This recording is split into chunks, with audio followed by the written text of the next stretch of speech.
Shalom, perkenalkan nama saya Forfive Sanwita Kabiakan dengan NIM 2002020003, mata kuliah Psikologi Dewasa atau Manula dengan dosen pengampu Ibu Mairauli Simamora MA. Baiklah, di sini saya akan mempraktekkan hasil wawancara saya dengan klien saya. Deskripsi masalah pada dewasa menengah. Nyonya L merupakan korban dari perceraian yang ada di lingkungan saya. Nyonya L berusia 40 tahun dan memiliki satu anak yaitu perempuan. Nyonya L ini memutuskan untuk bercerai karena di antara mereka terdapat suami yang tidak bertanggung jawab terhadap kebutuhan keluarganya dan tidak bekerja keras untuk memenuhi kebutuhannya. Dari kehidupan sehari-hari Nyonya L, saya melihat bahwa menghidupi anaknya sendiri itu tidak mudah. Nyonya L setiap harinya pergi ke ladang orang untuk bekerja, untuk mencari makannya, dan anaknya pun tinggal bersama orang tua Nyonya L ini.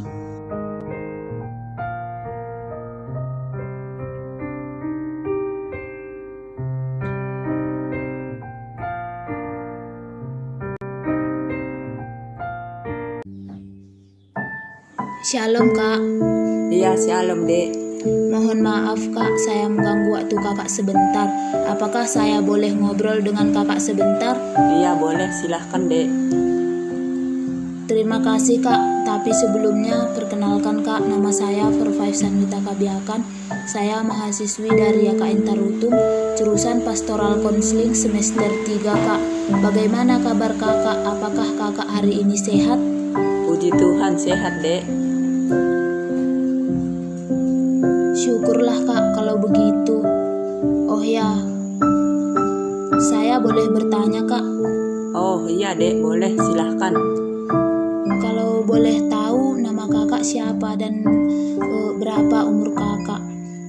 Oh iya, nama saya Nyonya L dan umur saya sekarang 40 tahun Dek. Oh, Kakak tinggal di sini atau Kakak pindahan dari kota Kak? Saya tinggal di sini Dek. Oh begitu Kak, sepertinya Kakak mengalami masalah ya tahun lalu, dan saya dengar juga cerita Kakak dari orang lain juga seperti itu. Iya Dek, saya mengalami masalah tahun lalu. Kalau boleh tahu, apakah Kakak bersedia menceritakan kepada saya? Iya boleh Dek, masalah saya mulai saya menikah dengan suami tidak pernah rukun karena suami saya tidak bertanggung jawab terhadap kebutuhan keluarga kami dan tidak mau bekerja keras untuk memenuhi kewajiban dalam keluarga kami. Terus Kak, bagaimana selama ini perasaan Kakak ketika mengalami permasalahan seperti ini Kak? Saya merasa sedih Dek dengan masalah yang saya alami ini karena faktor ekonomi yang tidak mendukung Dek. Jadi Kak, bagaimana dengan kebutuhan Kakak sehari-hari? Saya berusaha mencari makan Dek. Saya pergi ke ladang orang untuk mencari makan. Oh begitu Kak, bagaimana dengan anak Kakak? Apakah Kakak tetap menjaganya atau Kakak titip ke orang lain? Anak saya titip sama orang tua saya Dek, dan orang tua saya yang kasih makan. Bagaimana dengan tanggapan kedua orang tua Kakak ketika Kakak mengalami masalah seperti ini? Orang tua saya merasa takut anak saya tidak memiliki sosok ayah lagi karena perceraian ini dan merasa risih dengan kunjungan orang-orang. Jadi apakah orang tua Kakak bersedia untuk mendidik anak Kakak? Orang tua saya bersedia untuk membesarkan cucunya karena saya tidak sanggup untuk menafkahi anak saya dengan memenuhi kebutuhan anak saya.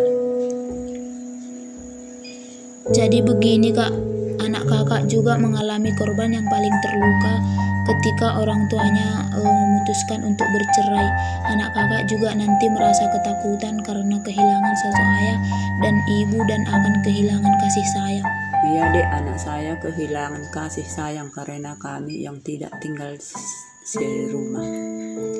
Terus kak, bagaimana perasaan kakak ketika kakak mengalami masalah seperti ini? Apakah kakak mengalami perubahan fisik setelah masalah itu datang kepada kakak? Begini dek, setelah saya mengalami masalah ini, saya memiliki tubuh yang semakin kurus dengan ketika perceraian terjadi kemudian, dan berat badan yang semakin berkurang, dan pada malam hari saya juga sulit untuk tidur karena setiap hari saya terus pergi ke ladang orang untuk bekerja dek. Begini kak, kakak juga jangan lupa tetap berdoa kepada Tuhan, minta pertolongan agar kakak tetap kuat untuk menghadapi semua masalah kakak. Iya dek, tetapi saya juga memiliki relasi hubungan yang tidak baik dengan keluarga dek, dan juga dipengaruhi karena faktor ekonomi juga. Tetap sabar kak, Tuhan pasti kasih jalan yang terbaik buat kakak. Tetap semangat dan jangan lupa membaca firman Tuhan.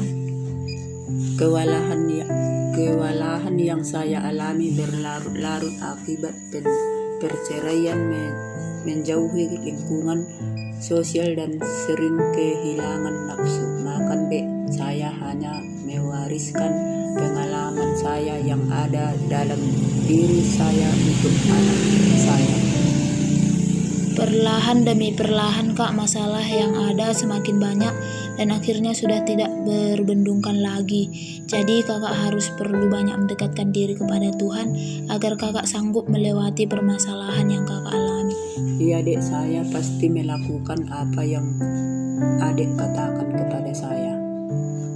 Iya kak, percobaan-percobaan yang kakak alami ini percobaan yang biasa, yang tidak melebihi kekuatan manusia. Sebab Allah setia, dan karena itu Ia tidak akan membiarkan kamu dicobai, Ia akan memberikan kepadamu. Terima kasih banyak dek atas apa yang kamu katakan kepada saya.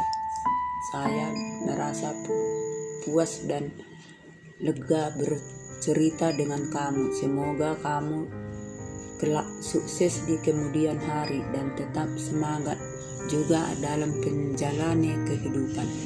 Baik kak, kalau begitu saya mengakhiri obrolan kita ini kak. Terima kasih atas waktu dan kesempatan kakak untuk pertemuan kita hari ini. Semoga bermanfaat dan tetap semangat kak. Iya dek, terima kasih kembali. Tuhan Yesus memberkati. Amin kak, Tuhan Yesus memberkati.